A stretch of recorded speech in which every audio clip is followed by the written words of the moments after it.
What is going on, everybody? Welcome into the next episode of my offseason deep dive series. Today, we reveal the number 28 team for my power rankings heading into next season with the Denver Broncos. And while this is the first team in this series that doesn't have a new head coach, in a lot of ways, this really is Sean Payton's first year for the Denver Broncos. When you look back at really how bad of a fit it was with Russell Wilson, not just schematically interfering with what Sean Payton wanted to do in the X's and O's, but also having that sort of force in the locker room with Sean Payton, it definitely didn't mesh well in the sense that Sean Payton wants full autonomy over the offense and the organization. And while this team certainly doesn't have high expectations, I ranked them 28th, and many of you thought they should have been revealed already. You know, to be fair, we forget that just a year ago, before the Broncos acquired Sean Payton, he was highly perceived as an elite-level NFL head coach, is someone that the Broncos traded a first-round draft pick to come in and run their organization. So now with them moving on from Russ, kind of handpicking Bo Nix, we get to see what Sean Payton's vision for this team is. And I am at least open to the idea that if Sean Payton can be who the Broncos certainly thought he could be, or, you know, what we thought of Sean Payton to be just maybe 500 days ago, I think there is a chance that this team can be really interesting and prove a lot of people wrong. So I'm excited to break down the different pieces of this team and what things could look like for this year and beyond. Before we do get started, though, if you could take just a second and hit that like button if you enjoyed this video or the series in general. A lot goes into these videos, and that like button takes just a second. It's a free and easy little thing to do that really does support these videos and my channel. I really appreciate it. Also, make sure you subscribe so you don't miss any of these deep dives as we lead up to the number one team in my power rankings. But let's go ahead and get started. As always, taking a look at this team's offseason, position by position, where they got better, got worse, stayed the same, you name it. And that really starts in the quarterback room because the coaching staff is locked and loaded, ready to go again from what they did last year. We knew Sean Payton wasn't going to go anywhere, but Vance Joseph certainly put himself on the hot seat early in the year. They decided to bring him and the defensive staff back, and the special teams as well, making a return. So really the change with this team, of course, begins at quarterback, which is a big deal. They move on from Russell Wilson, really one of the worst trades in the history of the NFL in terms of what they had to get Russell Wilson and what they paid him. They will continue to pay him for years to come in dead money. And then what he ended up being for this team, which was a bottom third of the league quarterback. And as you look at what Bo Nix can be, being that first round pick for Denver, I don't think it's out of the range of outcomes for him to be as good or better than Russell Wilson as early as his rookie season. We'll obviously have more to talk about with Bo Nix when we start breaking down the roster, but I can't with certainty say that this is downgraded for this year, especially within Sean Payton's system. So we'll talk more about that. They also bring in Zach Wilson because random dart throw, why not? But then you look at the rest of the offense.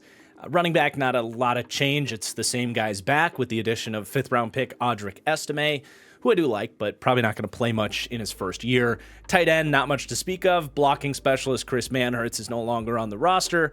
And then at wide receiver, you know, this one was tough for me. I ultimately settled on slightly downgraded with the wide receiver room. In terms of high-end talent, it is worse. Jerry Jeudy's an explosive player, something that they're going to have to replace. But in terms of depth, it's certainly better. They're not going to have to lean on the Lil Jordan Humphreys and Brandon Johnsons of the world as they did so much last year. They go get Josh Reynolds, who had a really good year last year outside of the last game of his season for Detroit.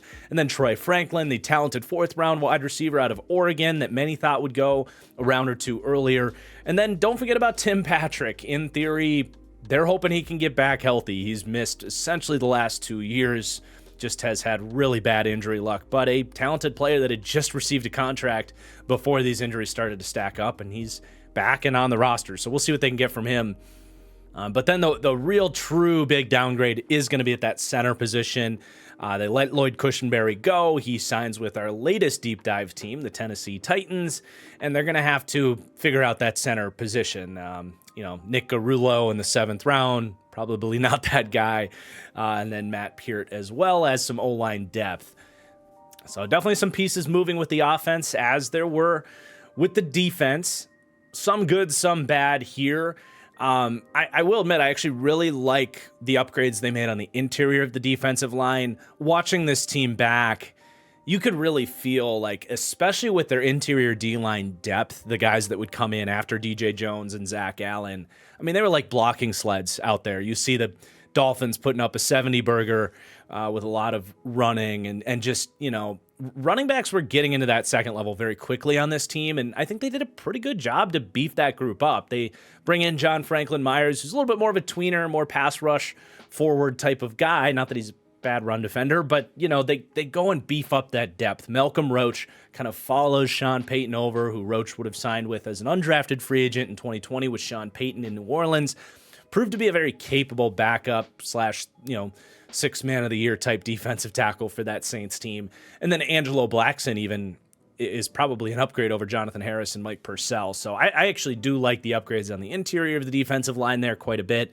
On the edge as well, bringing the same group back, but then adding a very talented Jonah Ellis in the 3rd round, who was one of my favorite players in this draft class, regardless of kind of round. So I like that. Don't know how much he's going to play, but I do see it as a slight upgrade there. Now, at linebacker, this is just unfortunate. I don't think they planned for this to be a major downgrade. They certainly didn't. They basically were willing to let Josie Jewell go with the plans of probably starting Drew Sanders, who was a very talented day 2 pick in last year's draft that very clearly needed at least a year to kind of get up to speed. And unfortunately for Denver, they really suffered the first big kind of substantial injury in the quote-unquote offseason. This goes back to like March-ish. It's not perfectly clear, but Drew Sanders tears his Achilles right around kind of pre-draft time. And it is a bummer, man. He's got a lot of upside, and I was really excited to see what he was going to do this year. Almost certainly will start the year on injured reserve, and then we'll see kind of what sort of treatment he decides to go to. Is he going to try to get back this year? If he does, is he full speed? It was just a bummer. There's no way around this. They for no faults of their own are going to see downgrades at the linebacker position, because if they knew Drew Sanders wasn't going to be around, they maybe bring Josie Jewell back. They have to kind of pivot and go with Cody Barton, who was horrible in Washington last year. So it is downgraded with the linebacker room, and for a defense that's just kind of trying to get younger and cheaper, that was a piece they were really excited to see in that room, and it just was a bit of a gut punch. So definitely a bummer there. As you look at the corner room, I left this as neutral. You could argue for slightly upgraded with Levi Wallace over Fabian Moreau. Pretty much a push there as a low-end starting corner. But Chris Abrams Drain, a talented 5th-round pick they bring into the mix there in what is, as we'll see later, actually a kind of crowded young corner room that's interesting to me. And then at safety, this was also kind of part of their youth movement, letting both Justin Simmons and Kareem Jackson go. Technically Simmons is still out there. Maybe they bring him back, but this was, I think, behind Buffalo, the oldest safety duo in the NFL. And with this team definitely in a bit of a transition season, they looked at their roster and they're like, all right, Caden Stearns had a lot of hope last year. He goes down with an injury on the 2nd snap of his season last year. And then they drafted J.L. Skinner as a potential starter down the road, as someone that probably would have been a day 2 pick in that 2023 NFL draft, but fell because of the fact that he got hurt in the pre-draft process and everybody knew he wasn't going to play in his rookie year. He ended up seeing the field for like a snap at the very end of the year.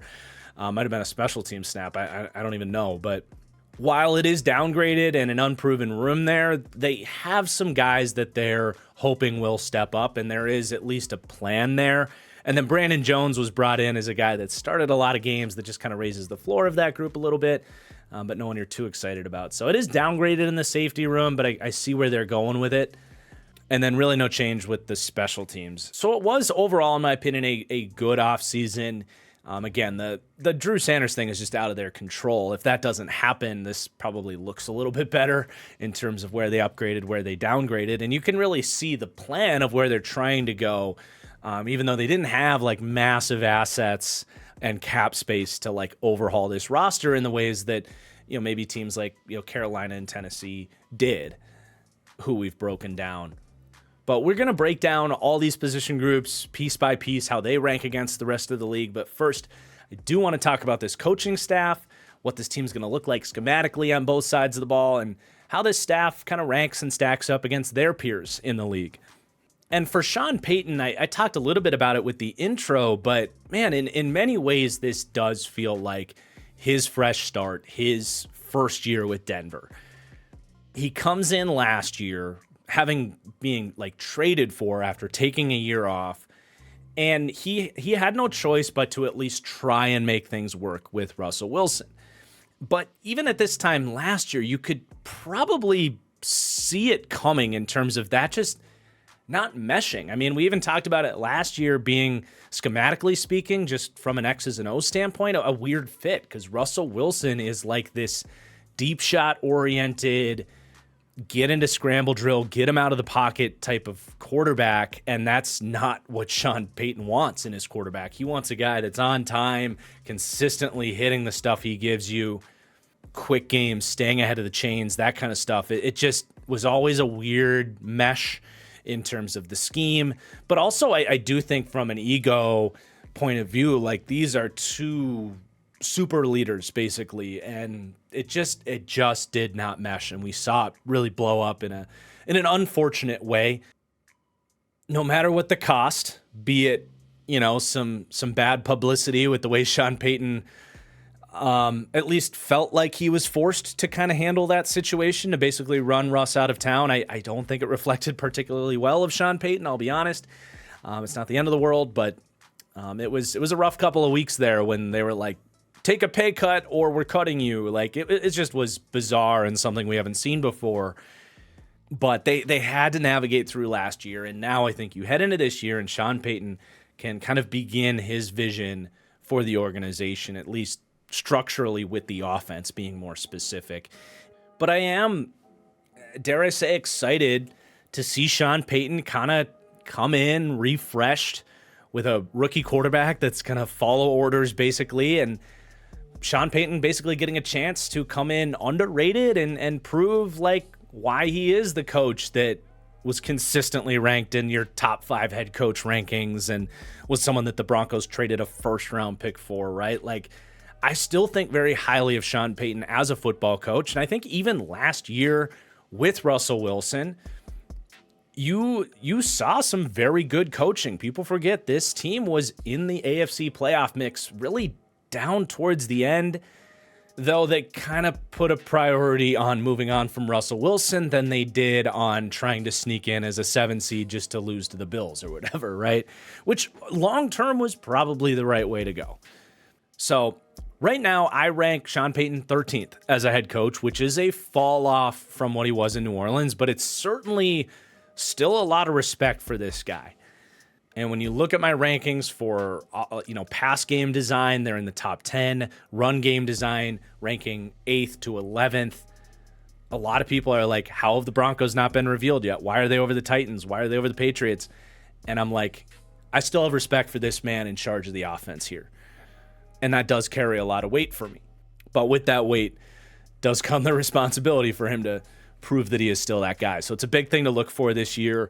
In terms of the scheme for Sean Payton, again, I think we see this go back to their roots with what this offense looked like really under Drew Brees. I think that was what myself and many people were talking about, was like, Bo Nix is kind of the perfect quarterback if you want to run the Drew Brees offense. And it all just kind of ties together there, where he wants to really let the run game, the screen game, the RPO game, and quick game be consistent factors that help this team stay ahead of the chains, create third and manageables if you're not getting a first down on first and second down. And that was an area where Russell Wilson really struggled, was you'd see so many more negative plays or passing up an open slant off an RPO or off of quick game. Just not taking what Sean Payton is scheming up for you, where I do think he's got a really good feel, especially in terms of balance as a play caller. That was something with the Saints offenses that always impressed me. It was like, it felt like Sean Payton always knew what buttons to press, whether it was mixing up the run game, going power and then counter, and then, you could see a beautiful Saints drive where they're running 6 different run concepts down the field. But understanding when teams are overcommitting to that to hit them with play action or slip an RPO over their head or a bubble screen or a true screen, just really good feel for what the defense is going to throw at him, kind of that predictive nature that we talk a lot about with defensive coordinators. The same thing with Sean Payton, kind of understanding what coverage is, what types of fronts he's going to get, and how to attack those things. It's a multiple true pro-style offense that can attack you in a huge variety of ways. So when this thing's working, it's a thing of beauty. So that's part of why I'm excited to see if that all comes back. He's got his right-hand man as well. Joe Lombardi followed him back over here to Denver after a short stay in Los Angeles. But, I mean, these two guys have been together calling plays for almost 2 decades now. They spent, 14 seasons in New Orleans together.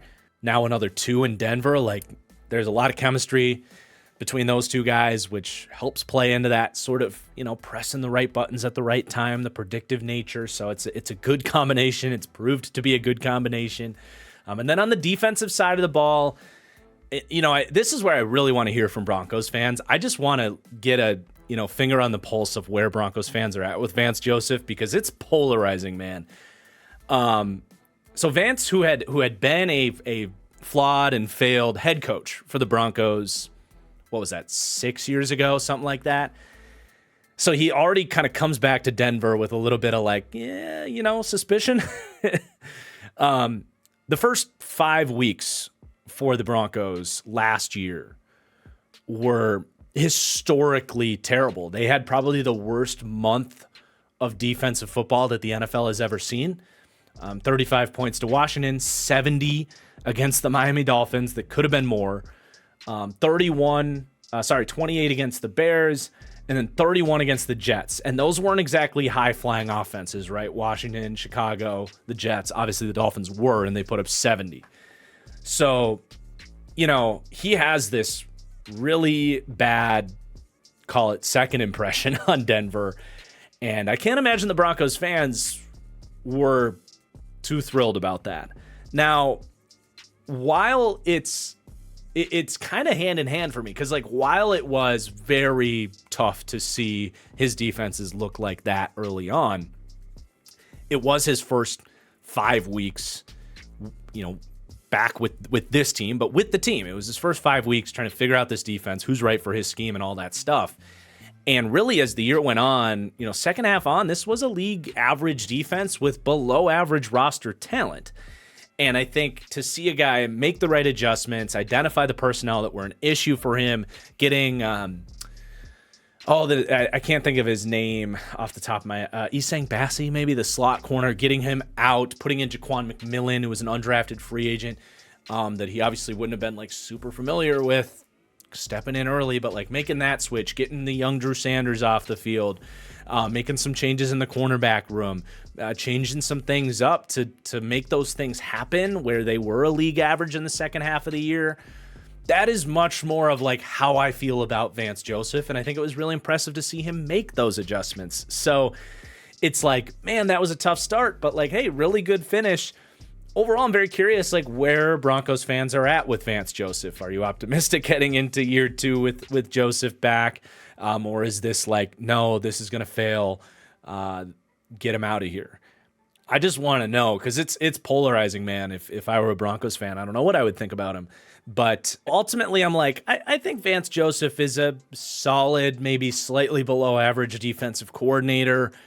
B- grade from me in terms of both pass defense coaching and run defense coaching. And I'm not gonna pound the table and be yes, Vance Joseph is gonna elevate this defense and be amazing. But I'm also not gonna go on the side of they gotta fire him, he's a flop. I think he's one of the 32 best defensive coordinators in the league. and is a solid guy with a ton of experience to just kind of be there in a lot of ways, their defensive head coach, so that Sean Payton can focus on the offense. So I think he's solid. In terms of the scheme for Vance Joseph and this Broncos defense, there's really not a ton of high-end nuance to say about what this team looks like schematically. It's a very cover 3 and cover 1 heavy team, and they definitely run a lot of the sort of modern pattern matching zone stuff on the back end. So you do see this team rotate into cover 6 with some of those single high looks. You'll see them start too high and change it into cover 3. You still have some of those Fangio style principles in terms of the coverages that they run. But it's, pretty standard sort of attacking 2-4 front, a lot of base nickel for this team, a lot of fire zone, like cover 3 blitzes with some of those pattern matching aspects on the back end. There aren't quite as many kind of updated or fascinating schematic discussions to have on this team, as opposed to maybe like the Patriots or the Titans talking about the Ravens defense infiltrating the league. It's a pretty kind of modern 2-4 standard scheme that Vance Joseph runs. And I think in general, he prefers to, maybe keep things a little bit simpler, especially with kind of a young defense at this point. Try to keep things a little bit more simple so that these guys can understand their rules and play fast. But it is overall a good coaching staff. And at the end of the day, I think the main reason the Broncos are 28th as opposed to 29th or 30th is this is the best staff that we've revealed so far. And I think oftentimes that can get overlooked. And, I think on paper, Denver was as bad as some of those teams that picked in the top 3 or 4 of the draft. But the coaching wasn't bad last year, and I expect it to be pretty good moving forward as well. And next, we're going to get into the roster breakdown. But before we do that and start talking about these players in depth, I do want to thank the sponsor for today's video, Underdog Fantasy. Look, if you are watching this video and all the videos in this series, you are an NFL sicko. Most people out there playing these fantasy contests haven't done the research you're doing right now by watching this video. That means you've got an edge on your competition if you want to participate in Underdog Fantasy's best ball competitions, where you can pull out your phone, draft your teams right now. So if these rookies are going to ball out this season, or you've got sleepers that you already liked and you're hearing me talk about them in the same light and you want to target those guys, you can get them right now before they get to training camp and start to pop off. And then these lineups are locked and loaded. You don't have to set them every week. You're in these contests with massive payouts. Best ball is super fun, and that's not the only way to play on Underdog Fantasy. Their pick'em contests are the best. As a diehard NFL fan that's trying to get through the dog days of sports over the summer, Underdog pick'em slips help you keep you interested in MLB games, NBA playoffs, you name it. You can go play right now. But then, of course, when the NFL is back in full swing, you can take your knowledge of the game there, where with pick'em, you string together your lineup of 2 to 3 players, player stats. You can cross, NBA with NFL, with MLB, you name it, and massive payout opportunities if your picks hit. Love me some pick'em, love me some best ball, love me some Underdog Fantasy, and I think you guys will too. If you sign up using promo code TFG right now, you can get up to a $250 match on your first deposit, and you'll support my channel and this deep dive series in the process. So thank you to Underdog for sponsoring the video, and let's get into these players on this roster. And that's going to start with the quarterback room. And I'll just say out the gate, I have them ranked tied for 29th with the New England Patriots. And, with this, it's like, do you want to start with the good or the bad? And I think I'll start with the good, because overall, I have more good to say about this pick and this quarterback than I do bad. And I think I'm just overall higher on this draft pick and Bo Nix with the Broncos than at least consensus. I'm not going to say I'm the highest, or that this is certainly going to work out, or that he's got this incredible upside and will be awesome. But I like Bo Nix. I liked this pick for Denver. I think it made a lot of sense, especially after they backed themselves into a corner, the spot where they basically had to draft a quarterback there. But I do think there's this kind of like lack of positive energy towards Bo Nix and towards the Broncos, and whether or not that's going to work out. And I get a side of that because there are parts of Bo Nix that feel a little bit like Mac Jones, a little bit like Kenny Pickett, those quarterbacks that just don't have the strongest arms and maybe have a few other flaws in their game to the point where you just don't really see them becoming elite quarterbacks. And ultimately, that's the point of this when you're in a division with Patrick Mahomes, is to get an elite quarterback. So I'm not saying I don't understand some of those negative viewpoints towards this pick, but look, I like Bo Nix. I liked Bo Nix really throughout the draft process. I thought he was even underrated. I did see him as a first-round caliber quarterback prospect, not a top 10 guy necessarily, but someone that belonged in the first round of the draft. And there was a report that came out that kind of supported the consensus anti-Bo Nix agenda. The one report, anonymous report that was like, the Broncos were the only team that had a first-round grade on Bo Nix. I'm like, well, that doesn't mean nobody was going to take him in the first round. Teams take quarterbacks they have second-round grades on in the first round all the time. But also, apparently a bunch of people wanted Michael Penix. I have a hard time believing 32 teams were or 31 teams were there's a massive gap between Michael Penix and Bo Nix. I didn't see it that way.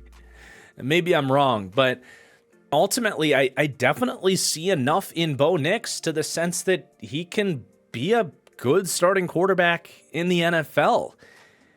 I mean, for all the talk that other quarterbacks got about the things that they did so well, Michael Penix's deep ball, J.J. McCarthy's leadership and ability to win, Jaden Daniels' running ability, why did we just dismiss the fact that Bo Nix was the best quarterback in this draft at playing within the structure of his offense, was one of the most accurate quarterbacks in this draft, consistently operated his offense, did not pass up open throws, and ran his system with a turnover-worthy play percentage of under 1%. And it's not like he was doing really what Michael Penix did on big third downs, where if it wasn't there, he would either take a check down or throw a deep fade to Rome Odunze or Jalen Polk. Bo Nix made plays happen on third down and helped move the chains. He was aggressive when he needed to, and he did that under a 1% turnover-worthy play percentage. That's absurd. That's like college elite level decision-making. Now, the reason I say elite level decision-making and not necessarily processing, as I maybe would have said like Joe Burrow was an elite processor coming out of LSU, is where you get into both a strength and a weakness for Bo Nix. I think the reason Bo Nix is able to have such a low turnover-worthy play percentage is he has crafted his game, for the most part, there's exceptions on film, but for the most part, he has become a first read and run quarterback. In the sense that, like I said, he will consistently make that first read, and it's not first read. Oftentimes people think one wide receiver. First read can be a half field progression, running stick or a bench concept, a high-low, whatever it is, whatever that first read is, he will read that out. And if he doesn't like what he sees, he is going to essentially go back to what Bo Nix was at Auburn, where he was backfield football, running around, making stuff happen. That was all he was at Auburn. So he kind of just flips a switch and can go back to that guy, but he has this new version of himself that he's really unlocked at Oregon, in the sense of taking what's there when it's there. And with that play style, you just don't see him forcing stuff. And it really works for him, but he does scramble around. He does stuff with his feet and with his arm outside the pocket. And even with that, he's not putting the ball in harm's way. So he's a great decision maker out of structure as well. And there are negatives to being a first read and run quarterback. That term gets a bad rap for a reason. If this is your play style, oftentimes you're not going to take advantage of good pass protection when it's there by taking that second hitch, finding that backside dig, finding that back shoulder, whatever it might be, or just, manipulating the rush, buying time for another guy to get open. You will leave meat on the bones. You're not going to unlock your full potential as a pocket passer if this is your play style. But you know who all of what I just said reminds me so much of? Two quarterbacks that have been in Super Bowl contention in the NFL, Jalen Hurts and Brock Purdy, are very similar in that way, where give him a good throw, he'll hit it. He'll hit it relatively accurately, and he'll hit it consistently. If it's not there, they will improvise. And in general, take good care of the football when they do improvise. Two guys that are not elite quarterbacks.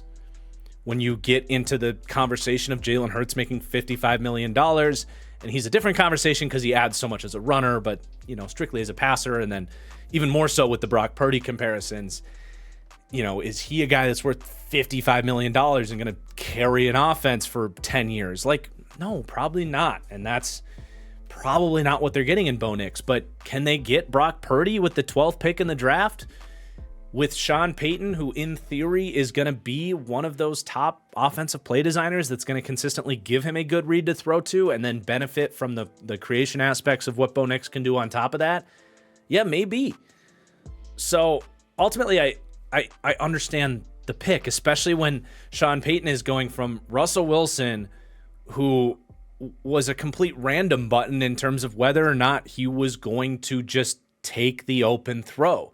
The amount of negative plays that Russell Wilson got because he's passing up a slant or passing up a crossing route or a dig on first or second down, he loses 8 yards on a sack because he's trying to, scramble and find a deep ball and play hero ball. The amount of times that put Sean Payton behind the 8 ball, where he couldn't get into his scripted offense, where Sean Payton, he's happy if every play gets you 4 yards and you get that consistently. That's how he wants to kill you. And Bo Nix is going to be such a better fit in that sense because it's been drilled into his head at Oregon, like, never pass up an open throw. And I believe that he won't. So I think it's a good fit. I'm giving him a chance to work out. I think he's going to be a pretty adequate pro in his rookie year and can prove to be something like a Brock Purdy, something around the 15th best quarterback in the league someday. It's not guaranteed, right? None of this is guaranteed, but I liked a lot of stuff we saw with Bo Nix. The only other negative really, I think there's two big negatives on Bo Nix. Number one, we talked about it a little bit, is like the first read and run aspect of his game has pros and it has cons. But I think the arm talent is very clearly just not sensational. He's accurate, I'll give him that, but his range and the amount of throws that are available to Bo Nix are just more limited, and that's gonna reduce his ceiling for pretty obvious reasons. So I get that side of things as well, but I think we put it pretty well. I like Bo Nix, excited to see where this goes. In terms of the backup room, as a Zach Wilson truther with him coming out, am I ready to give up on him yet? Pretty much, but still kind of feels like a guy that I would be curious in a second opportunity, a year after getting to, be coached by Sean Payton. I would be curious to see what it looks like, but I just don't think he has it in terms of the speed of the NFL game, I think has really been the problem for him. But then you got Jarrett Stidham, who he stepped in for Russ last year and was Jarrett Stidham. So he'll be QB3, I think, behind Zach Wilson. Overall, I get the direction they're going. The decisions they made, I was fine with. It's not the most exciting situation in the world, but there's less exciting rooms in the league as well. But let's transition to the weaponry and who Bo Nix is going to be thrown to this year. If you've been following the series and you're wondering why quarterbacks got their own graphic this time around, it's because there's a bazillion receivers on this Broncos team that kind of need to be featured, because it's basically Courtland Sutton and then a massive rotation of 4 other wide receivers, 3 tight ends, 3 running backs. Sean Payton is going to have fun getting into his little candy bag here with all these different players, even if none of them are dominant weapons or anything like that. Ultimately, there's a little bit of that old saying of like, if you've got 2 quarterbacks, you don't have one. There's a little bit of that going on with this wide receiver room, where it's like, all right, we got 2 Josh Reynolds types, we got 2 Marvin Mims types, but do you have one that's really good in that role? Maybe not. So that is why they come in towards the bottom in weaponry. They rank with a C grade for me, which is tied for 29th. A pretty clear concern for this team, but there's room for this to be a pretty solid group as the year goes on as well.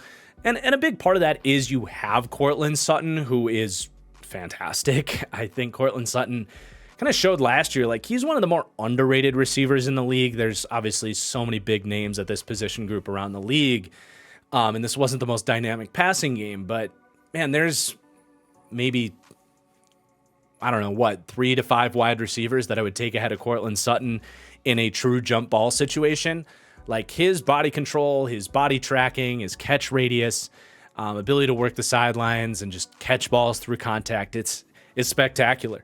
It was going all the way back to college. It has been, really there in the NFL. It just hasn't been as, an explosive offense conducive to his large ranging success. But he is a true X wide receiver to me. Put him on the outside, work a comeback or run a dig. You can throw him a fade, obviously. He is that typical role on the outside. He's damn good at it. He is, to me, a kind of 1B type of wide receiver. Not a true alpha, but certainly a starting X if you could have a better separator and more explosive piece next to him. And that's where you look at this group and it's like, okay, well, that's missing. And, technically their number 2 and number 3 wide receivers here are Josh Reynolds and Tim Patrick, which, these are the same exact players, which is kind of fascinating and is a big reason why we had to, put all these guys out there is, I don't think Sean Payton owes either of these guys anything, really to the degree that I don't know that Tim Patrick officially makes this team. He's got to prove, coming off a second straight year of a serious injury, he's got to prove that he's still healthy and can at least create some separation in the NFL and elevate for a football and be a starting caliber athlete at the position. Otherwise, they might just let him go because it's a pretty crowded room. But if he does earn that job, I see this as pretty close to a 50-50 split where it's like, all right, Josh, this is your drive. Tim, you got the next drive. Both these guys are like adequate possession receivers, can be effective in the short to intermediate game and working the sidelines. And, we said Tim Patrick has a lot to prove. Josh Reynolds has a lot to prove coming off of that NFC Championship game where he went from having an outstanding season, ultra reliable, big-bodied intermediate threat to critical back-breaking drops. The type of drops that can and have in NFL history gotten into guys' heads and like ruined guys' careers. I know that's dramatic, but Reynolds is going to have to prove that he can shake the memory of those drops in the NFC Championship game and that he can be that reliable dude. So you've got those two guys kind of in the same role. And then, ironically, to me, Marvin Mims and Troy Franklin are like the same player. These guys are both true deep threats with, I would say, good but not great speed. And neither are big. They're actually insanely similar prospects. And I think I had near identical grades on both these guys as like mid round 2 guys. Now, Mims did go round 2 a year ago, and then Troy Franklin goes at the top of the 4th round this year. So by draft capital, you would say, okay, Marvin Mims should be starting here, but Troy Franklin comes in with the chemistry with the quarterback, Bo Nix. This was his number 1 target, and I think that's got a chance of shining through here. I also will give Troy Franklin the nod in the terms of like overall route running.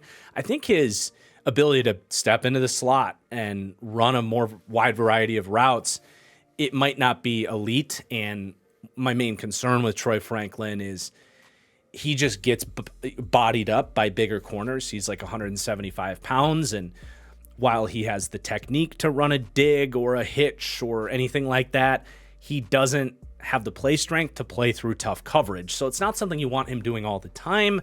But I do think the skill set is much more there with Marvin Mims, whereas Mims, it's like, keep him on a straight line, go ball, crossing route. That's pretty much it. And he's damn good at it. He's got great ball tracking, plays above his size. There's a little bit of like Tyler Lockett in his game where like he shouldn't be able to go over corners and make these crazy catches, yet he does it.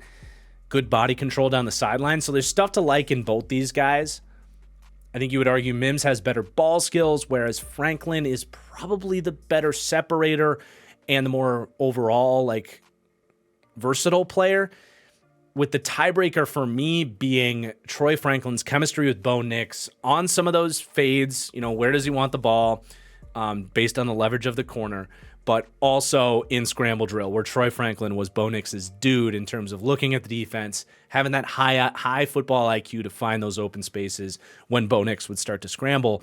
That's something I really have never seen with Marvin Mims. So assuming the roles stay as is, and in 11 personnel, you're going to have Sutton on the field, and then you're going to either have Reynolds or Patrick on the field.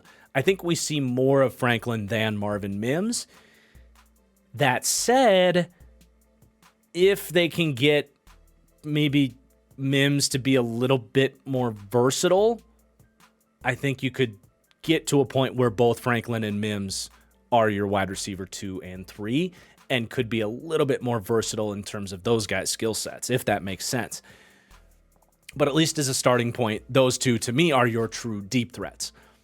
So we're already running 5 deep with the wide receiver room, but there's other guys here as well. You have Lil Jordan Humphrey, who I do think makes the team because he's the type of guy that I think Sean Payton just likes to have around. A special teamer, a big slot wide receiver. You can plug him in there and do some dirty blocking stuff. Granted, in theory, Josh Reynolds and Tim Patrick can do that stuff too. So I guess we'll see. But I do think that Sean Payton just has a soft spot for Lil Jordan Humphrey because there's such a defined role within this offense for him as that big slot, kind of quasi-tight end role.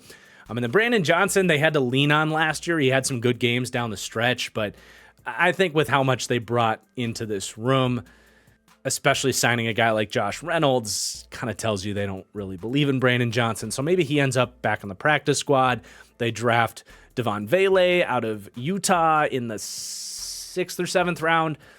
He's got some traits, but he'll definitely be a practice squatter in my opinion. And then everybody else, it's like this room's just too crowded. Maybe Dorsett as a return guy with the new rules. But it's certainly an interesting wide receiver room that I think is going to be a massive rotation, a group that I'm staying away from almost entirely in terms of fantasy football. I don't mind getting Troy Franklin in a dynasty league. I think that's a good kind of mid-range dynasty pick there for your rookie drafts, but should be a lot of different bodies getting playing time there. And then the tight end room, it's fine. Adam Troutman is your kind of baseline low end starting Y tight end, kind of whatever at this point.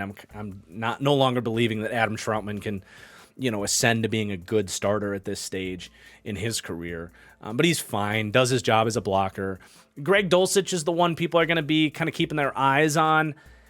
I just, the Greg Dulcich types are always guys that are better in theory than seemingly on an NFL field. He doesn't block. So it's like, okay, you're a slot wide receiver. But then at that point, it's like, are you that much better of a slot wide receiver than Josh Reynolds or even a Lil Jordan Humphrey? So it can be tough at times. But, I beg that question, but I do think he's better than at least Lil Jordan Humphrey is a big slot.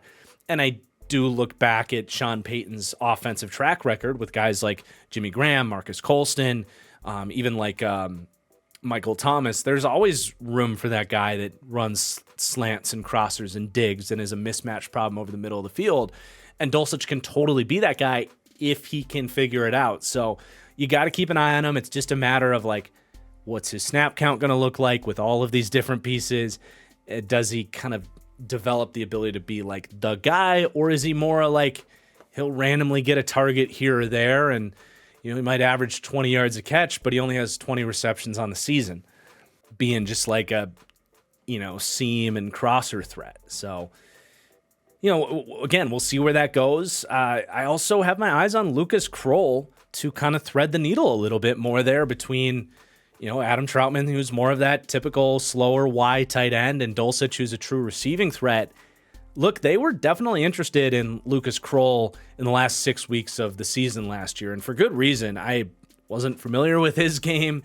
coming out of Pittsburgh, went undrafted in 2022, actually started in New Orleans and ended up following Sean Payton, or at least Sean Payton's offense, over to Denver, though Payton wasn't there in 2022, but still some ties there. Anyway, he can move. He can make some really tough catches, as he did late last season. Still kind of proving himself as a blocker, but tested really well. Went back and looked at his RAS, and it's good.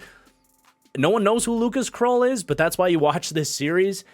A name to keep an eye on as like a potential 3-down starter for the Broncos in like a 10 to a 15% chance world. But he did catch my attention and is someone to keep an eye on for sure. Someone to put on your watch list in your deeper fantasy leagues for sure. And then the crazy deep rotation continues with the running back room. I think there's 3 guys that see, let's call it 25 targets plus this year. Samaje Perine, Javonte Williams, and Jaleel McLaughlin. All guys very capable. Samaje, and all a little bit different. Samaje Perine is very smart. He's sure-handed. He's kind of tough to get down in space, but not that hard. And a very great pass protector.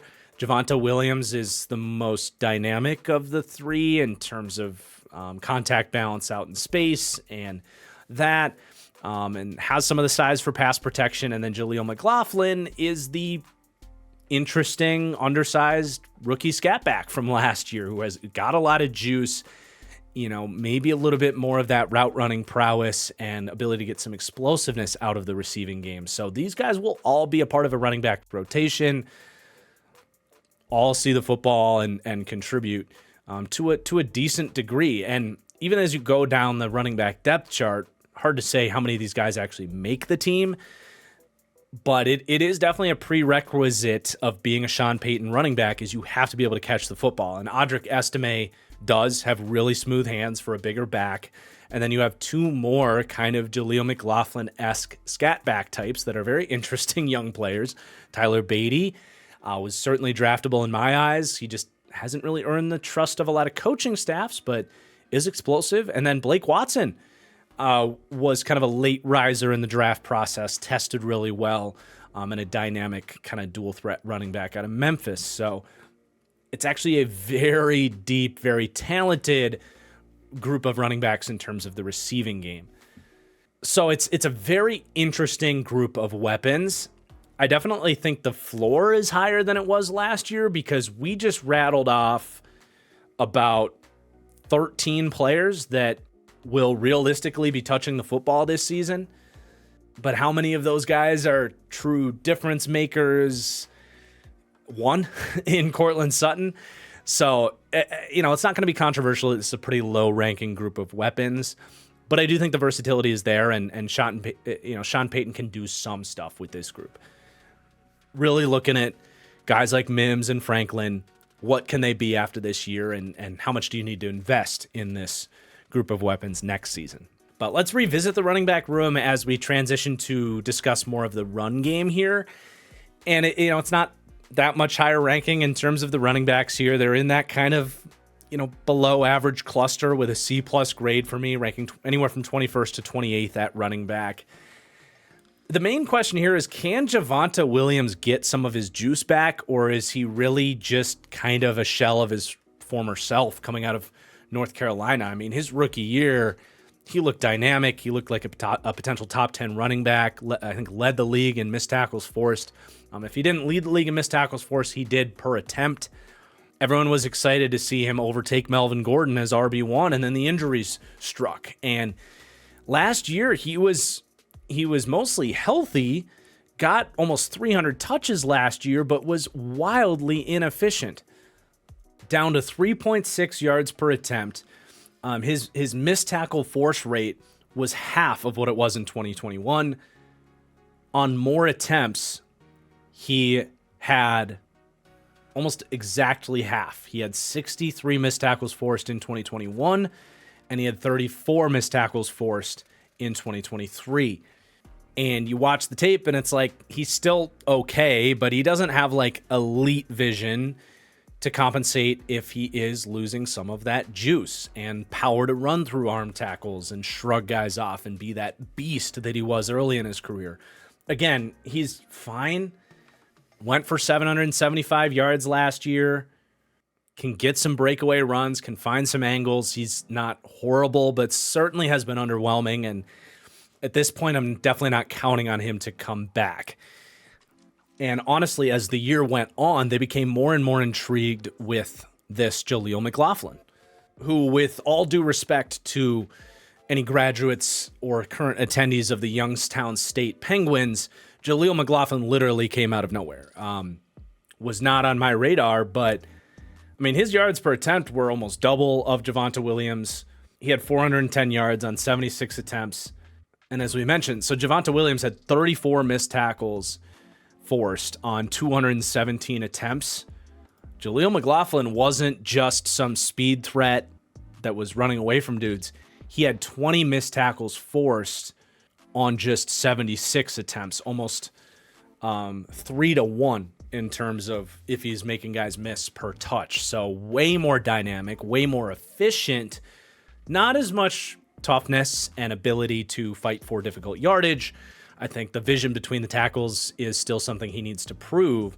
He's 5'9", 190, so he's not a twig, but he is definitely undersized. But McLaughlin was certainly lumped into a group of running backs last year that really changed my perspective on these small backs, guys like Devon Achane, Jahmyr Gibbs in Detroit. We saw a little bit of it with Keaton Mitchell in Baltimore, where it's like, okay, you want running backs that have force, that can run through arm tackles and have some power. Well, force equals mass times acceleration. And even if you don't have the mass of some of these other guys, if your acceleration is as good, or way better rather, you can still, challenge some angles, put guys in compromising situations where they're reaching out of position a little bit, and then you can still have the power to run through that stuff. So I don't think being undersized necessarily means you can't be like a true number one running back. It's interesting with McLaughlin because he's part of this kind of new wave of runners out of Youngstown State, but the talent is very clearly there, and there's going to be some hype for him, especially when you look at Sean Payton being a guy that has been able to tap into maybe someone like Darren Sproles in years past, and there's maybe some shades of like Alvin Kamara in Jaleel McLaughlin. Probably, not going to be as good as Alvin Kamara. He's not as big, but in terms of running style and some of the stuff he can do, I think it's fair to say that any talented running back in a Sean Payton offense is someone we should be paying attention to. So it's a solid group that I would stop short of saying a great group. If you want my kind of fantasy football angle on this, I'm probably not touching either of these guys, but I guess give me, ballpark in this. But Jaleel McLaughlin in the 13th round over Javonte Williams in the 8th would probably be my stance on this. I think best ball, like if you're doing your underdog drafts, Jaleel McLaughlin would be the guy I want, just because he's got some of that more explosive big play potential with the speed.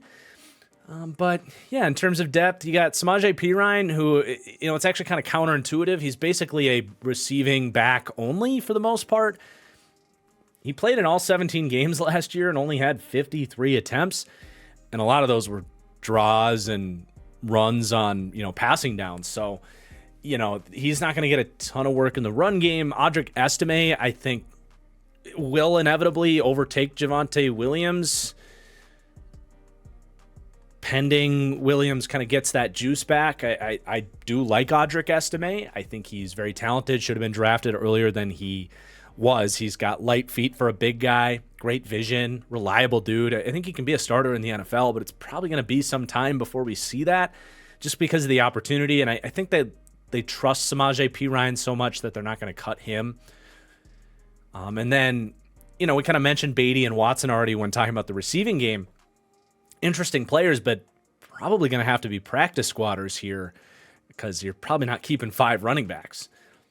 And then in terms of the run multiplier, I think Sean Payton's someone that does like to, in his heart of hearts, keep teams honest by getting the quarterback involved when he can. get the quarterback involved in the run game, and I think Bo Nix is certainly capable enough to run a read option and get a tough first down on a QB run. So he'll contribute slightly, though nothing substantial there in terms of the QB run multiplier that we apply to our overall formula for the series. But let's talk about who's blocking for these guys. And honestly, this is a group of optimism for me, for this team, and maybe behind the coaching staff a defining reason why they rank over the Titans, I guess. A lot of people were asking why Tennessee ranked below Denver, and I like this offensive line. I think it's really good. I think it's a borderline top 10 offensive line, especially in the run game where they're fantastic. There is, though, one mega question, and that's the center. And I will say, just over the years of doing this series and breaking down these offensive lines, one thing I've really noticed is that when you have a staff that you trust that kind of leaves one glaring hole on the offensive line, especially if it's a center or a guard, and you're like, why did they not do more to address that spot? I would say way more often than not, if not like every single time, if it's just the one guy that they're opening up that spot, again, especially if it's a center or a guard, way more often than not, that guy turns out to be okay and doesn't really hold the group back the way it does, like looking at it on paper, you're like, they've got nobody that can play center. And it's like, yeah, but they have 4 dudes that are really freaking good. And a guy in Luke Wattenberg, who's been in the building and been developing, was a 5th-round pick out of Washington. And they have Sam Mustipher there, who's started, 30, 35 games at center in the NFL and been like, okay. So while it's a question mark, and yeah, you could get a 5-man rush go in and, isolate that guy and maybe create some problems, I think on a macro scale, replacing Lloyd Cushenberry is very feasible for this team. Something to keep an eye on, but I think it's going to be okay. And the reason I think that is this is one of the better offensive lines around that one piece. You have a franchise left tackle in Garrett Bowles, checks every box you want to see. Size, length, athleticism, first-round pedigree, year after year, really consistent production.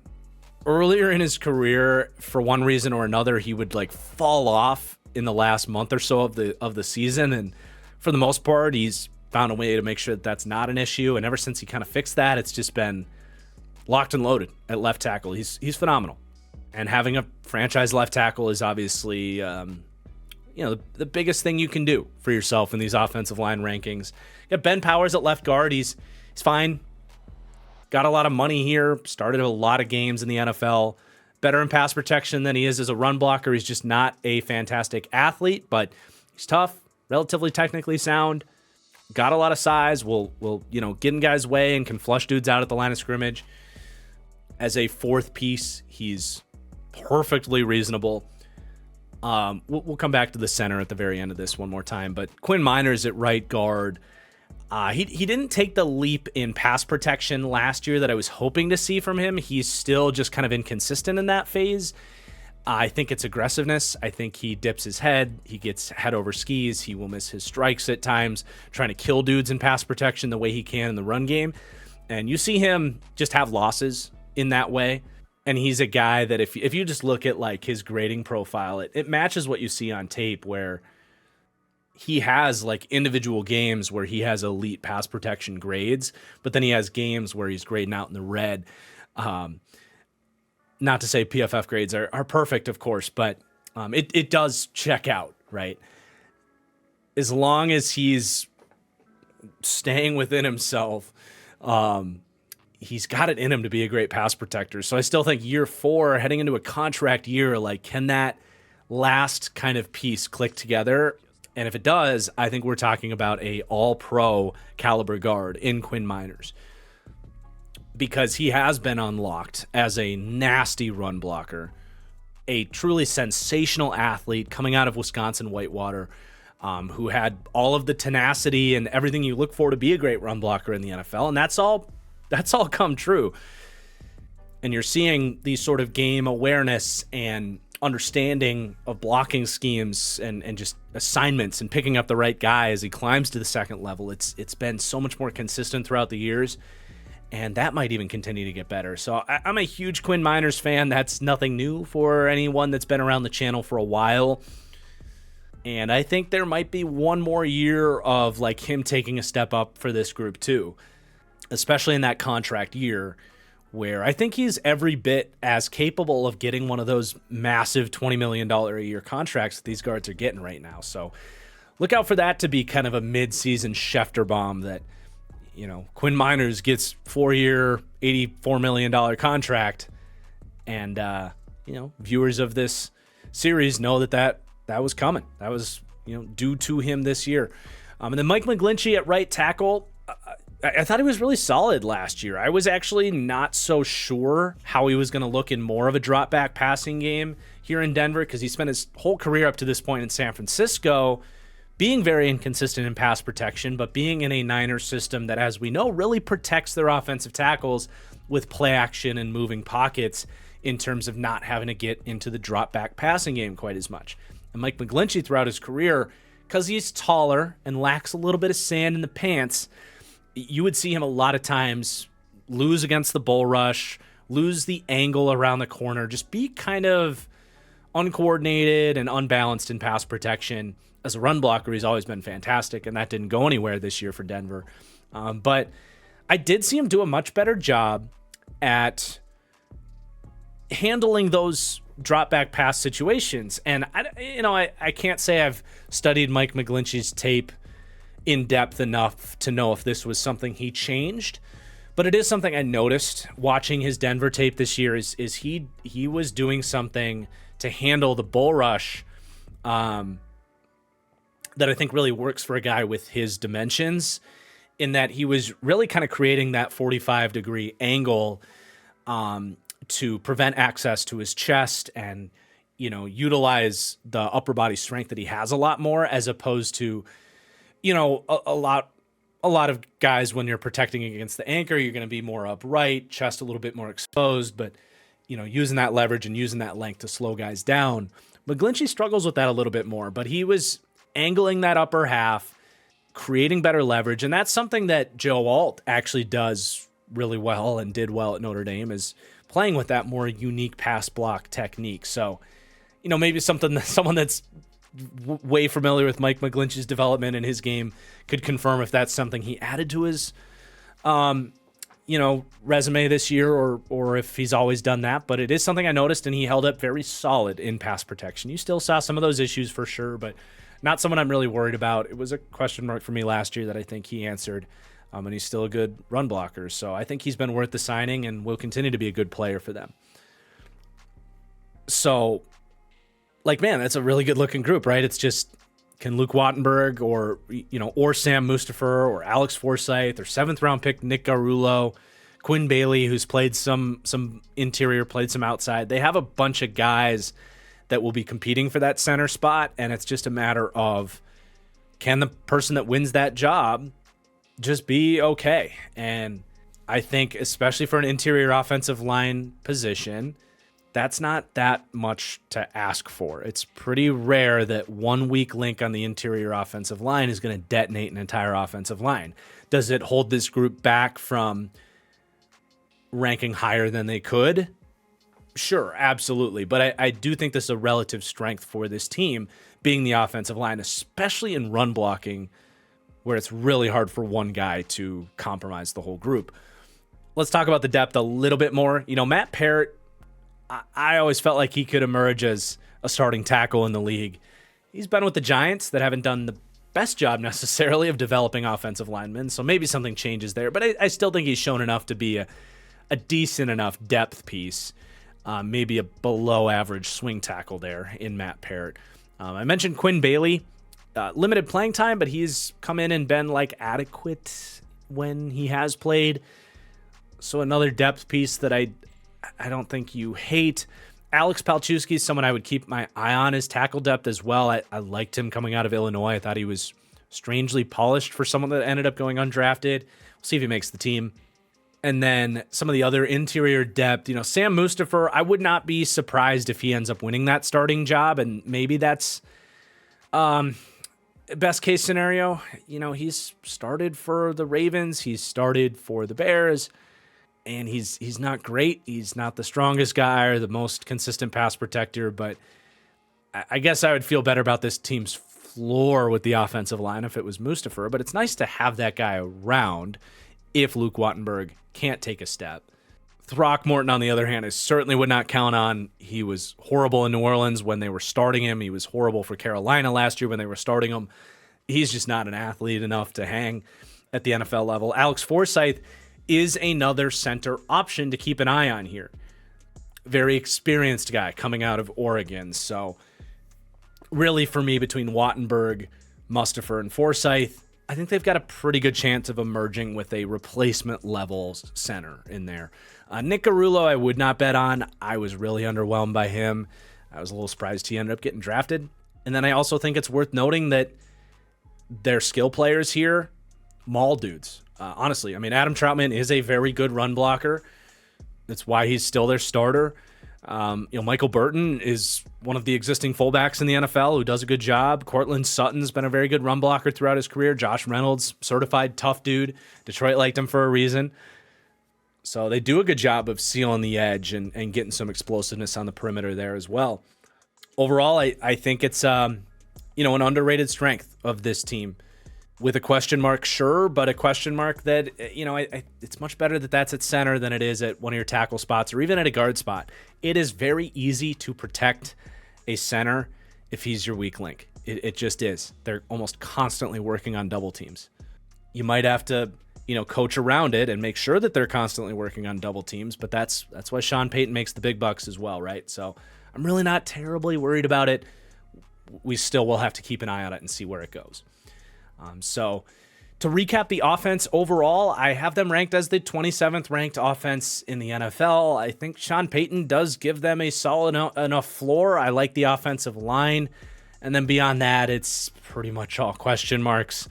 I don't think their run game's going to suck. It's just from a fantasy football angle, it's just going to be too many different bodies to get too excited about it.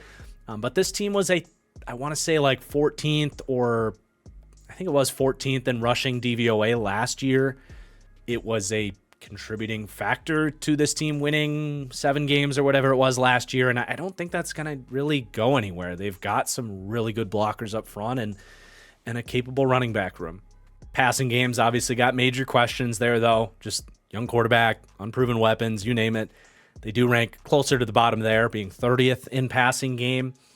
And, ultimately, as optimistic as we want to be, this team just has a lot of work to do on this side of the ball. They just got to get to work. So let's talk about the defense, and we're going to start with the defensive line here. I do want to shout out friend of the channel, Jalen, who's helped with some editing stuff, and this year is creating a deep dive interactive tool that you can get access to on my Patreon, showing you some of the screenshots here on what this looks like. You can kind of click through, help you revisit. He's got little blurbs on the players, showing the rankings, all that stuff.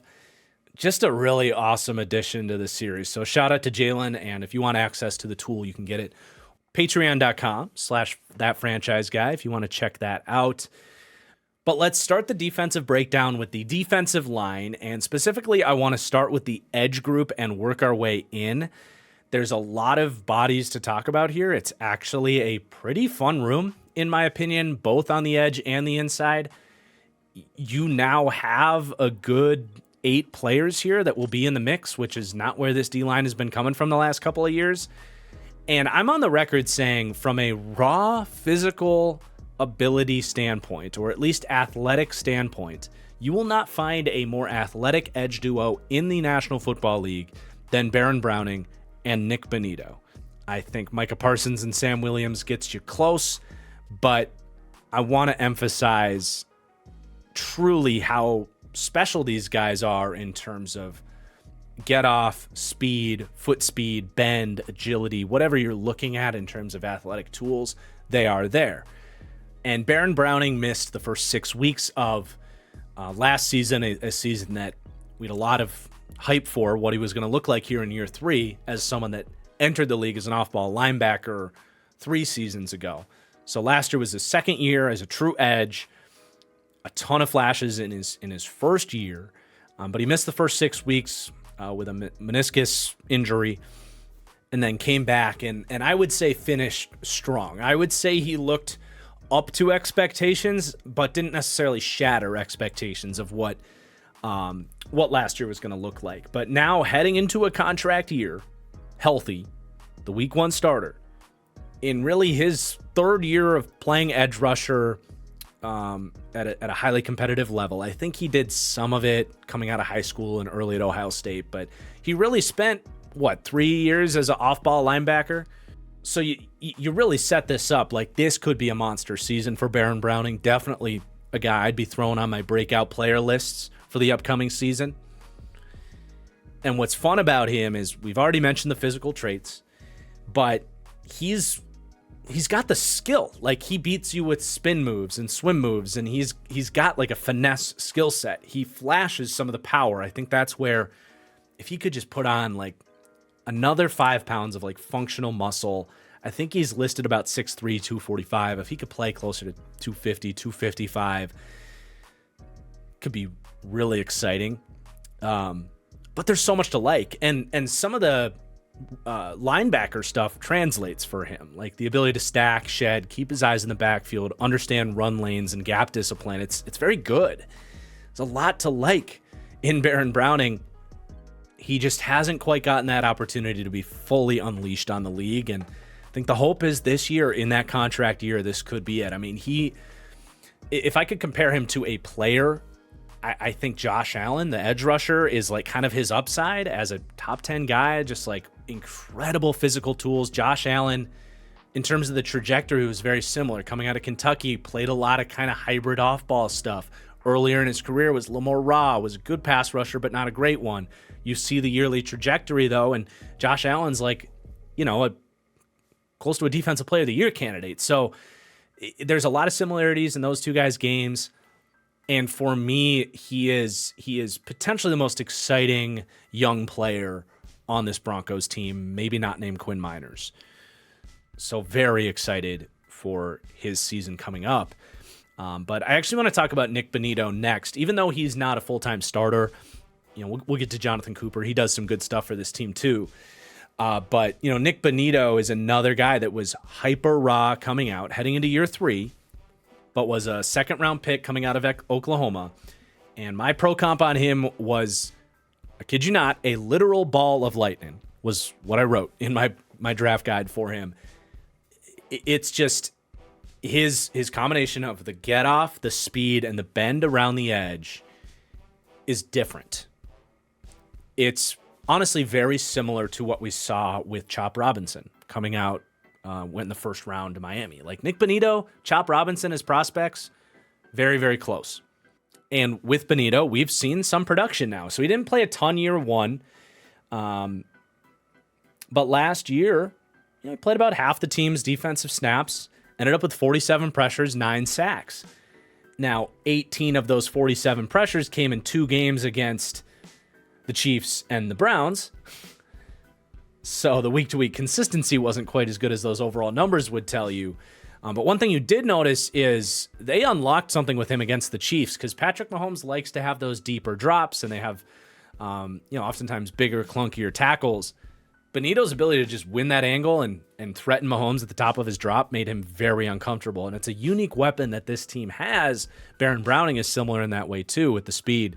But it's a unique weapon that this team has at their disposal against that specific matchup to keep an eye on. But with Bonitto, it's just, continuing to develop and understand when to go to those inside counters, things like swipes and spins inside, because tackles are going to set so wide to protect against him. And then if he as well could just develop a little bit more power to generate some bull rush off of that first step, you're really in business. So in a worst case scenario, he's an excellent number 3 edge. Really what we saw last year was he was a good contributor as a third edge, but he himself has potential to be a good number 2. And then I actually want to talk about Jonah Ellis before I talk about Jonathan Cooper, because I really like Jonah Ellis. I was stupid high on Ellis. I was happy to see him go at least at the top of the 3rd round, because I had the same grade on Jonah Ellis as I did on Chop Robinson, ironically. Dolphins fans are watching this like, dude, what the hell? Why do you hate Chop? I don't. I just like these other guys as well. But, dude, Jonah was like super polished, hyper quick feet, has a lot of different pass rush moves he wins with, great bloodlines. He has 3 brothers in the NFL. His brother, Christian Ellis, is a stud for the Falcons. But with Ellis, he played through a shoulder injury in the last 6 weeks of his season, and you saw his pass rush production go from elite, top of the class, right behind Latu, to very mediocre when he lost his right arm on the field, basically. And you could see watching his tape, he's out there holding his shoulder, trying to defend runs with that arm lagging down. It's just very difficult to play at a high level with one arm. So he gets it, I would assume, surgically repaired, misses the, pre-draft process. No Senior Bowl, even though he's a true junior, but could have gone to the Senior Bowl if he wanted to, because you can do that now. But no showcase game, not really any workouts. He did actually eventually do the 3-cone where he blew away the entire edge class. He ran a better 3-cone than most of the wide receivers in the draft, like a 6.69 or something stupid. But didn't run the 40. Just because there's so much training that goes into that. And I'm assuming he couldn't really put pressure on that right arm yet, would probably be the reasoning. But anyway, I think his upside's fantastic. I think he as well could be a number 2 kind of game-changing edge rusher in the league. He's got to prove it, but I was really a fan of his tape. So you got 3 young guys that are, in my opinion, very exciting. And I think your likelihood of at least walking out of this group with a high-end number 2 edge rush guy is extremely high. And I think as we broke down, there's a world where you have Browning as a low-end 1 and a couple of other good number 2s opposite of him. So it's, to me, an extremely underrated aspect of this Broncos team that's exciting. And the floor is pretty solid, too, because Jonathan Cooper might be the best number 3 edge rusher in the NFL right now. Maybe Preston Smith, Josh Sweat, depending where you'd put him. There's a couple other guys, but in terms of being a true number 3 guy where you probably don't want him as a starter, but if he's your 3rd, you're thrilled about it, that's Jonathan Cooper. And he ate up a bunch of snaps for this team last year. He actually ended up with pretty good overall production. 55 pressures, 9 sacks, played 836 snaps last year. That was actually 18th in all of the NFL in terms of snaps played for edge rushers. So he had to be a true starter for them last year. I think that snap count definitely comes down with some of these other guys on the field a little bit more. But very balanced player, super smart dude. Went in the 5th or 6th round out of Ohio State because he doesn't have incredible power or a huge variety of pass rush moves. But again, just very balanced, nice player to have. Really rounding out a good group of 4 edge rushers here that could be a great group as early as this year. I do believe in those guys.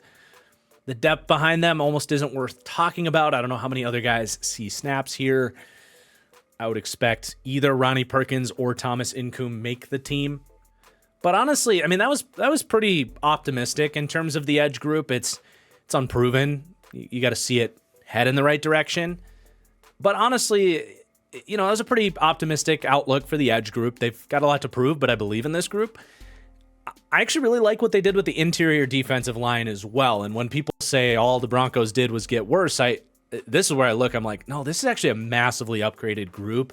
And what they did makes a ton of sense to me, both in terms of the starters getting upgraded with John Franklin Myers coming in, but the depth as well. This is a big deal because their depth at defensive tackle last year was Matt Henningsen, Elijah Garcia. You can see their ratings on the screen there, right there. It was not pretty. And then the other 2 guys they let go, Mike Purcell and Jonathan Harris, were really bad, and those guys played over 1,000 snaps between the 2 of them. So there's a lot of optimism there as well with the interior group, because last year it was really Zach Allen and nobody else. DJ Jones was okay. He showed that he's in an ideal situation, he's your third best defensive tackle, and now he gets to be that with the addition of John Franklin Myers. And one schematic note here before we talk about the individual players is I would be stunned and frankly disappointed in Vance Joseph if we don't see a lot of 5-1 penny fronts from this team, because Drew Sanders gets hurt. They have one functional linebacker on this team, as we'll see in a minute. 5-1 as a base defense for this team actually makes a lot of sense. It's not necessarily what Vance Joseph has done. He certainly ran a decent amount of it last year, but something to keep an eye on for sure, especially when you look at Baron Browning and Jonathan Cooper and Nick Bonito being guys that are really capable coverage droppers. Baron Browning himself has played off-ball linebackers, so I can only assume that's the direction they're going to go, and I actually am excited to see that now that we kind of talk about it. But I do want to start with Zach Allen, who I think is underrated for this Broncos team. You know, a lot of people were a little critical of Denver for letting Draymond Jones go and then replacing him with Zach Allen in free agency last year for slightly less. I think Zach got like 15 APY, Draymond Jones got like 16. A lot of people are like, why would you do that? And I am a little proud to say that I went out on a limb a little bit and was like, no, I think that's a good move. I think they got better for a little bit cheaper, and that definitely is what played out this year. I think Zach Allen's really talented, man. He's a converted edge guy that has, I think, year by year gotten more and more comfortable as a true defensive tackle, to the point that last year, look, he was 8th in the NFL in pressures for interior defensive linemen. Had a nice 7-sack season. He's a very good interior piece. He's not a game wrecker. He doesn't win with dominant traits. He's got a balanced skill set. He's a good run defender. He's got good, good finesse. Can beat you in a variety of different ways. Sets up moves, works you throughout the game. He's got a good motor. Can win with power, but he's not going to overwhelm you in that way. Just a really nice kind of number 2 interior piece. Now, you wish you had a number 1 instead of another number 2 like John Franklin Myers, but you're certainly more happy that you have him as opposed to not having him and just letting Draymond Jones walk and having God knows who take up this role. So he's a good piece, but then it is such a big upgrade to get a John Franklin Myers to give you someone else that's generating pressure from the inside, because DJ Jones just is not that guy. Franklin Myers available for very cheap for Denver. They flipped like a future 6th-round pick for him. I don't really know why the Jets let him go. I think they like their young defensive end pieces and want to give them opportunities. So they ship off the older John Franklin Myers, but I still think John Franklin Myers can play, man. Might his production come down in not inside a Robert Saleh system that's constantly running twists and games and tapping into his skill set as a blow-up man on some of those TT stunts? Yeah, I mean, he's probably not going to be quite as productive outside of that system, but he still has great get-off, good length, good power, relentlessness, and if used in some of those 5-1 fronts, that's like perfect to put him out there as a kind of a 4-eye where he can be a penetrator, but also play with some gap discipline. You know, he's played all over the defensive line, anything from edge to interior throughout his career. I think in this structure with all those edge pieces, he's a 3-tech. He's a 4-eye. Maybe a little bit of 5-tech, depending on how wide you want to spread those guys on the inside. But a really necessary addition that I do think will be underrated for this front.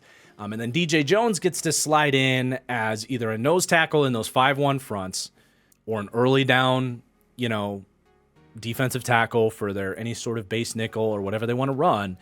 And he'll be okay. DJ Jones is solid. He's a high effort dude, just not the most consistent, but getting pushed down the depth chart, a half a spot, I think is really good for him and for the Broncos.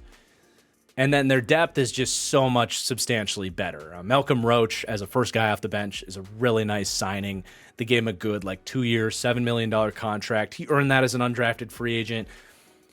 I don't know if it's been the same defensive line coach at Texas, but from Roach to Moro Ojamo, right? Went to the Eagles, I believe it was. And then from what we saw with Byron Murphy and even Tavondre Sweat last year, these Texas defensive tackles have actually been really stout against the run, even though they're quote-unquote undersized a lot of the times, obviously with the exception of Tavondre Sweat. But Malcolm Roach has let that translate to the league. He's got great gap discipline. He peeks into the backfield, has feet and arm strength to shed at the point of attack. Not going to hold up against double teams all that well because he is undersized, but a very useful guy to bring off the bench.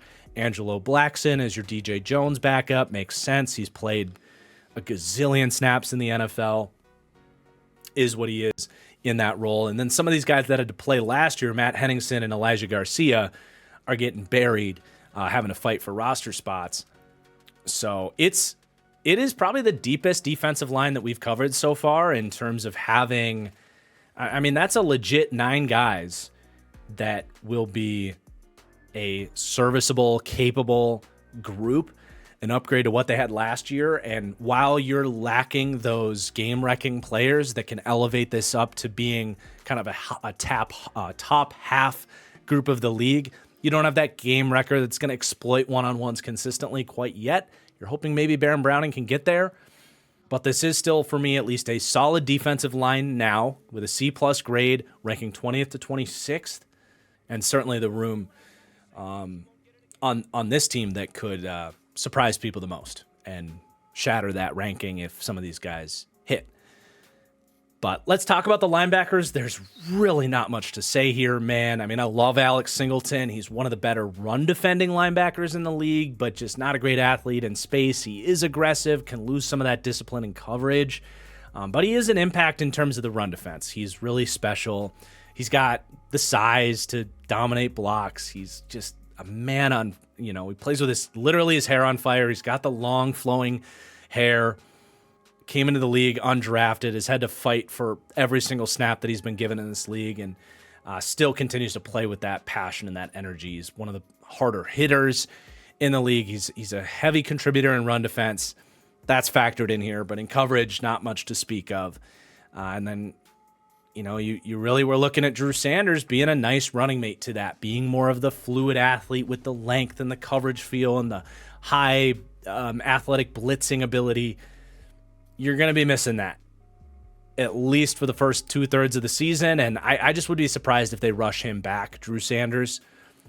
I think we see a lot of 5-1 fronts and a lot of Cody Barton, which, Commanders fans will tell you is not great. I mean, he had expectations to maybe take a step up in more of a starting role, and it just didn't happen. He is a secure tackler. He's got some good athletic traits, but that's about where the praise stops. He just doesn't really understand the position all that well, especially in the run game. Like, man, I was flabbergasted by how late he was to the ball, how often he was losing his gap, inability to get off blocks. He's not a starting caliber player, man. And there's not a ton of those sitting out there in free agency when you lose a guy like Drew Sanders that you were hoping to start and develop. So they pivoted about as well as they could, but it is a pivot and a downgrade, at least in terms of excitement. Jonas Griffith is back. I believe missed all of last season for an injury. He's a decent backup to have. Might even beat out Cody Barton. I wouldn't be surprised, but I don't think that moves the needle. Justin Sternad, even, I would be interested to see if they want to ever give him an opportunity. He's an injury-prone but talented linebacker coming out like 5 years ago at this point. But, yeah, they're just not a high-ranking group. They rank 23rd to 24th overall for a linebacker. Mostly dragged down by a lack of coverage capability for this group because, run defense, you do have Alex Singleton. Would grant them probably a B grade if they had just an adequate piece next to him, but they don't. So it's a B- run defense grade for the linebackers. I think we should move on. There's just not much there. Group's kind of an afterthought this year, but the secondary is, to me, fun. I mean, any secondary that has Patrick Surtain is fun. He's phenomenal. I think Broncos fans get a little frustrated with me and think I'm like some Patrick Surtain hater because I'm on the record and I'll stand by it saying like Sauce Gardner is really in a tier of his own as the best corner in the NFL. But Pat Surtain might be in a tier of his own between Sauce and anybody else. It's just, you look at Sauce's coverage numbers and it's like, dude, you just don't complete passes on him. It's wild. But man, that's not to disrespect Patrick Surtain, who, like I just said, I think is CB2 in the NFL. And I will give it to you, Broncos fans, like, one feather in Patrick Surtain's cap is he doesn't have the defense around him that Sauce has, and they actually use Surtain as a shadow corner at times, running man-to-man. So he has shown some more challenging assignments, I think, than with a guy like Sauce. So in a way, you know, being the second best corner without the help is just maybe more impressive than, you know, putting up the numbers that Sauce does. I don't know, but what I'm trying to get through, and I don't know if I'm doing a good job of it, is that I love Patrick Surtain. He's phenomenal. All the conversation about the Broncos trading him is ridiculous. He was drafted 3 years ago. He's a building block for your defense. As we're seeing right here, you can put just average pieces around a guy like this and still have roughly a top half secondary in the league. I have them ranked 11th to 18th in that middle cluster for defensive backs, because you can really put Pat Surtain on an island and shade your coverage towards anybody else. You can also take away legit number one wide receivers, guys like Devontae Adams in this division. We see it all the time. Pat Surtain goes face-to-face with him and wins more reps than he doesn't. Special player. The first player in this series so far that has received an elite player grade for me. So you love that. Beyond that, I don't so much know that it's question marks as much as it is just a bunch of you know? Levi Wallace as CB2, that's what he's been for two different teams for 5 years. He's fine. He will get beat. You will want to target him. You'll want to help him when you can.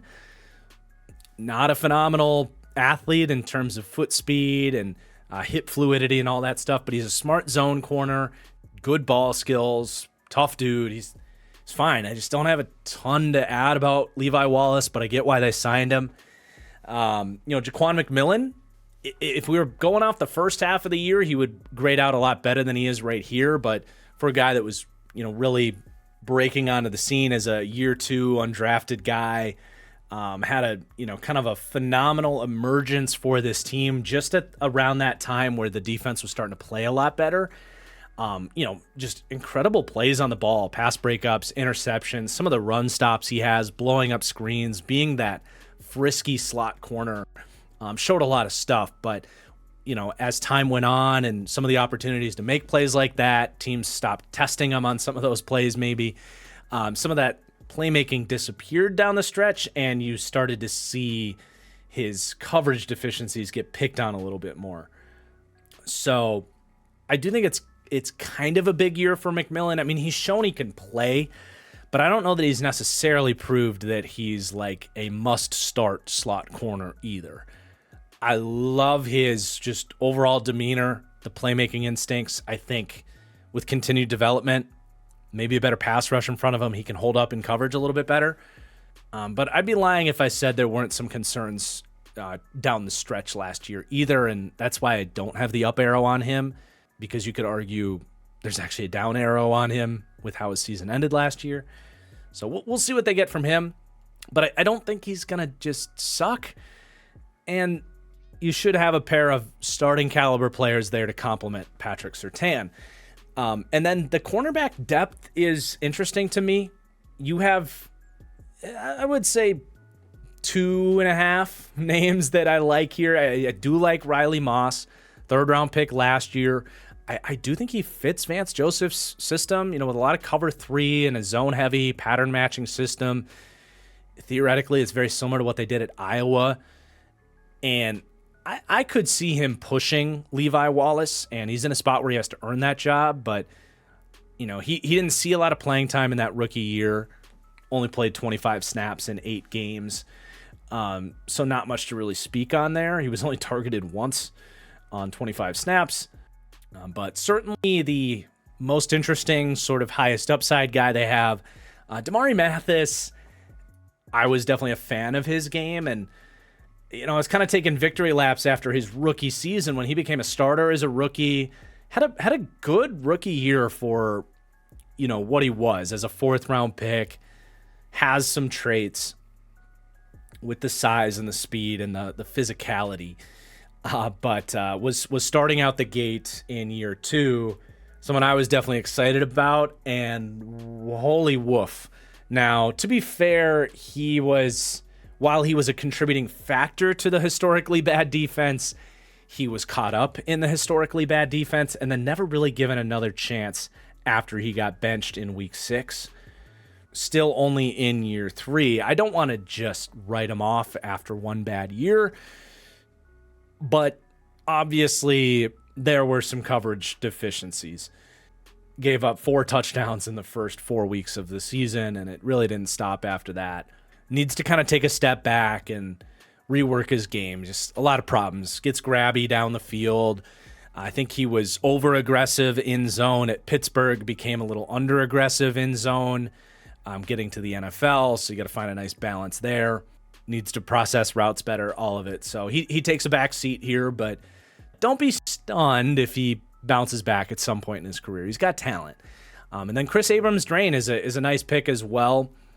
5th round guy, but he's really, fleet of foot, high-end athlete, good reaction time, lacks the size, but I could see him getting in the mix someday as a potential starter. So I like that pick.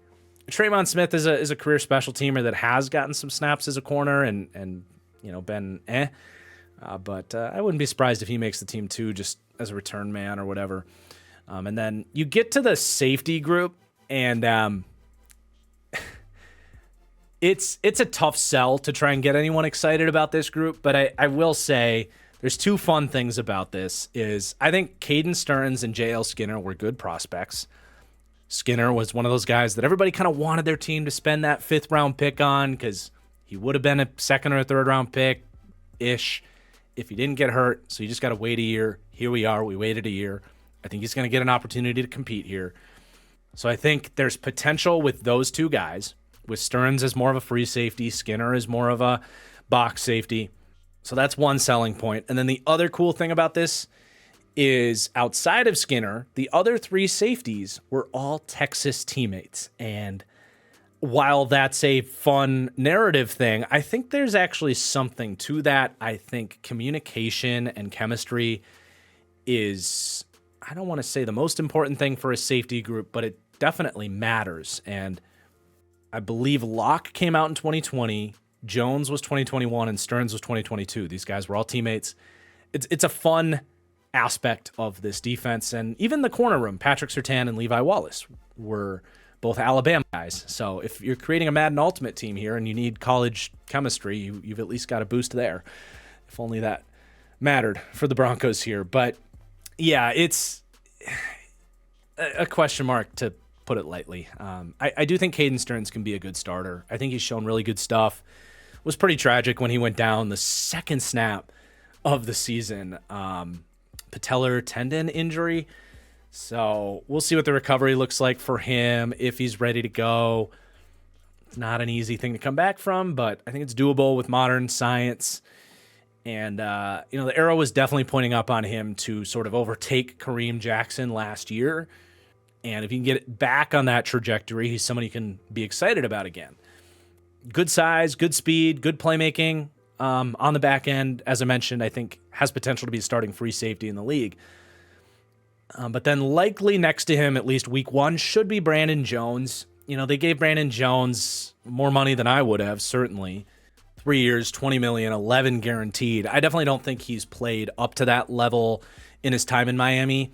But he did start to come on fairly strong in the second half as a rotational player for Miami, and maybe is starting to figure some things out. So, for me as a third safety, he'd be fine. He's started a lot of games. Brian Flores was always really fascinated in him, but he was never the sort of Josh Metellus box safety that he thought he was drafting in Brandon Jones. I just, outside of the Texas chemistry thing and maybe some flashes at the end of last year for Miami, I just can't really get excited about that signing. Seemed a little desperate, I feel like Justin Simmons is going to get something close to what Brandon Jones got there. So that could end up looking very strange, especially if he's not a long-term answer. So it is what it is. And then PJ Locke has carved out a role on this defense by necessity. He was kind of a dime back for them last year. I think he can play that role again. He can gamble. He can make some plays. He's a really, kind of heat-seeking missile as a run defender from that sort of slot, strong safety spot. He's fine for what he is, but I definitely don't want him as a starter. And then we talked a little bit about J.L. Skinner, big-bodied safety, north and south runner, loves to hit, good playmaking instincts. He's got upside, just has to continue growing from the injury. So to me, this will be an open competition. They'll see a lot of rotations throughout camp and in the preseason, and we'll see kind of who's starting week 1 versus who's starting week 10. It could be a completely different combination. So if you're going to have a weakness in the defense, safety and linebacker is preferable, but it doesn't mean teams won't pick on you and it can't be a problem for you. So Patrick Surtain obviously doing a lot of the heavy lifting there with this, still ranking out as an average NFL secondary. But let's recap the defense overall. I think it's a fine defense. They rank 25th for me, but there's a large cluster from like 17 to 27. The old saying is don't be ass on defense and you'll be okay. I feel like that's kind of where the Broncos are. Like, I don't think it's going to be a horrible defense. It's not going to be towards the top of the league either. But I will say, like, if you get a best case scenario with that pass rush, it actually could probably be a top half defense, because I really think there's a lot of potential with that D-line. But they might be another year away from reaching that. But if you can inch closer to that this year, that's probably the biggest thing you're focused on for this defense. And get yourself an answer on Vance Joseph too. Like, if he has a horrible year, you might be looking at replacing him. So we'll keep an eye on that. In terms of the special teams, they ranked 12th for special teams. They actually graded out phenomenal last year, specifically with the coverage, like the kick coverage and not turning the ball over, because Will Lutz actually had kind of a down year based on his career last year. He's ranked 28th among PFF kickers over the last 2 years, so he's got to buck that trend, but I still think he's got the talent. I don't know if the altitude in Denver is messing with him or what, but based on how this team did last year with the coaching staying intact, no reason to believe special teams is going to be a massive liability for them, if not borderline strength. They did a really good job specifically flipping field position with Riley Dixon and the punt team. So to tie a ribbon on all this, again, they ranked 28th for me. It is a transition season. I think especially in the AFC, no one's really expecting the Broncos to be a true playoff contender, and this ranking's not really going to surprise anybody. I think there are some underrated fun aspects of this team that we talked about, though. I think Sean Payton doesn't necessarily have the most favorable reputation in the hearts of many football fans, but I still think he's a damn good football coach, and that could be getting slept on a little bit here. I think the offensive line, assuming they can just get adequate center play, is actually going to be a very strong advantage that this team has. And on defense, I think it's, you have the added advantage of having that shadow island corner at your disposal, allows you some schematic flexibility and advantage in that way. And then, we'll see where that pass rush goes, man. It's an underrated group, so it's not all bad, but there is bad. I mean, the quarterback, Bo Nix, is going to have to show us what he can do. The weaponry, obvious questions there, and then the spine of the defense with the linebackers and the safeties is a yikes. There's really no way around it. So, definitely some weaknesses for this team. Let's take a look at this team's schedule, what we're talking about here in terms of their projection. Their over-under is 5.5, which is about as low as it goes. The Patriots are the only other team that I've seen at 4.5, and then Denver's in there with a couple other teams for 5.5. So they're definitely towards the bottom in terms of expectations.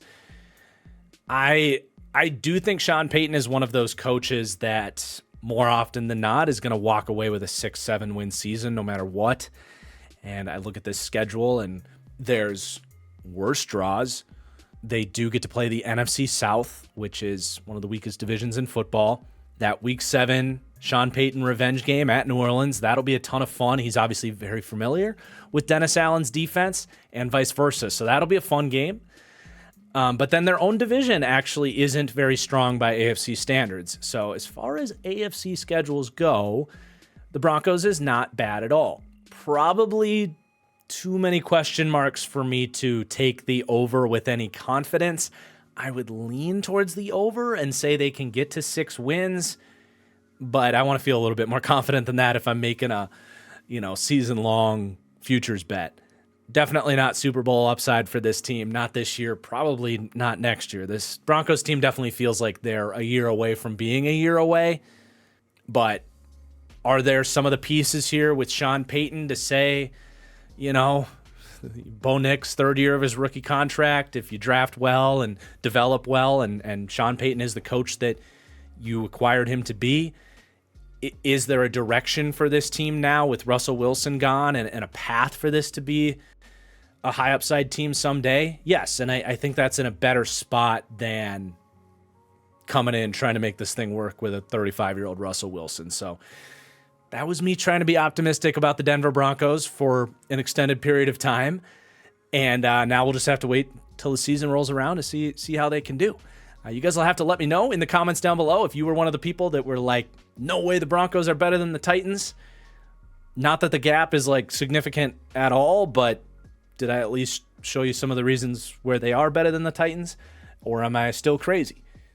How many wins do you think the Denver Broncos get this year? Let me know, all of it, in the comments down below. Please do hit that like button on the way out as well. We will have one more deep dive here before my wife and I go to Europe for a couple of weeks, so we will have a little bit of a slowdown with these before picking back up in a couple weeks. But until the next deep dive, I hope you guys enjoyed, and we'll see you later. Peace out.